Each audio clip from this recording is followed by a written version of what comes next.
Resulullah sallallahu aleyhi ve sellem bir tanesinin eline tuttu, bu senin parmağındaki altın yüzük dedi. Evet ya Resulallah, bunu ben yasakladım, bilmiyor musun dedi. O arada da tutup parmağından yüzüğü yere attı. Erkeklere yasak bu dedi.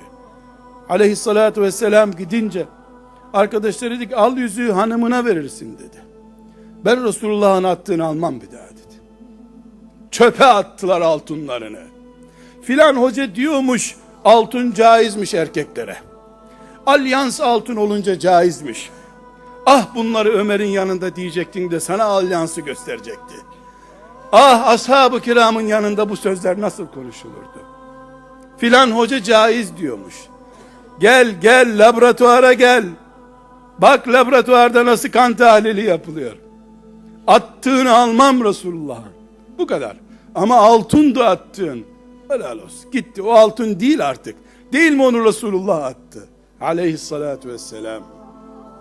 Keşke biz Ramazan'da Resulullah sallallahu aleyhi ve sellemin sakalı şerifi midir değil midir diye bilmediğimiz ama umutla odur diye zannettiğimiz sakalı öpmek için kuyruklara girecek yerde sakallı yaşamayı tercih ediyor olsaydık, sünnetinin tiyatrosu üzerinden Müslümanlık ispat etmek yerine fiilen yüzümüzden onun sünneti okunur olsaydı, dediyse Resulullah, bitti, güneş ters taraftan doğmadıkça bir daha bu değişmez diyecek kanunlara bağlı kalsaydık, keşke fetva veren hocayı buluncaya kadar kredi fetvası arıyor olmasaydık, keşke ashab-ı kiram gibi yere düşen kırbacını bile almak için kimseden yardım istemeyen yürekliliği gösterseydik de,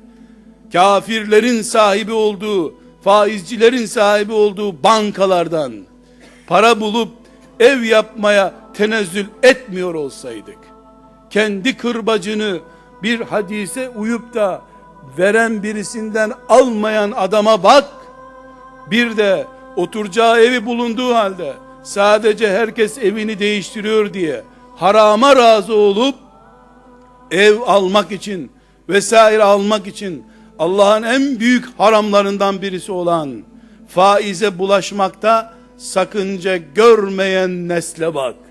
İkisi de Allah'a iman ediyor. İkisi de mümin. İkisi de hacı. İkisi de okumuş. Ama birine Allah beğendim sizi demiş. Öbürüne de fetva bulduğu, onun gönlünü okşayan hocası aferin demiş. Ne fark var arada? Ne büyük fark var. Ashab-ı kiram önümüzde şablondur. Onlara benzeyenler kurtulmuşlardır. Sadece örnek olması bakımından kardeşler, Enes İbni Malik radıyallahu anh'ın anlattığı bir hadise, Şuab-ül İman'dan naklederek söylüyorum.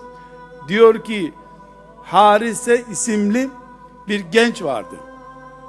Bu genç bir gün Resulullah sallallahu aleyhi ve sellemin karşısına çıktı Medine sokaklarında.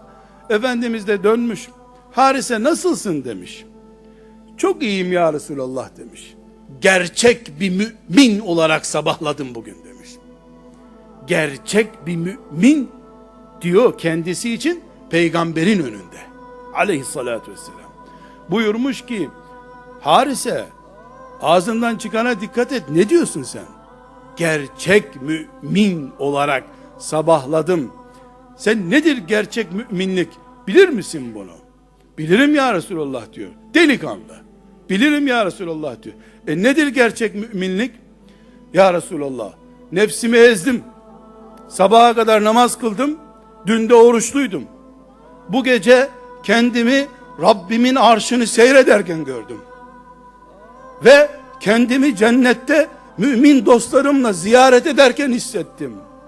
Kafirlerin cehennemde yandığını gördüm. Ben bunları hissettim ya Resulallah diyor. Yani ne diyor? Ne anlattıysan sen, hepsini görüyorum ben.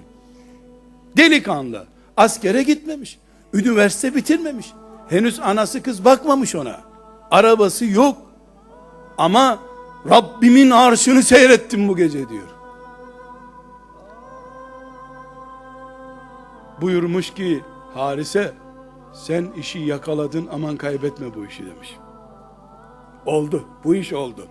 Sonra Enes bin Malik diyor ki, şimdi bak bu edebiyatı ben de yaparım. Hem de Harise'nin bilmediği ne ayetler biliyorum ben. O henüz kaçıncı senesinde bu işi gördü ki Kur'an'ın yarısı inmemişti. Harise'den daha çok ayet biliyorum. Ne cennet ayetleri okurum ben şimdi. Ama Enes İbni Malik bu işi başka bir türlü bitiriyor. Diyor ki Harise böyle konuştuktan bir zaman sonra Efendimizin davetçisi çıktı, münadi çıktı. Hey delikanlılar, Resulullah mücahit arıyor dedi. İlk atına binip gelen Harise oldu.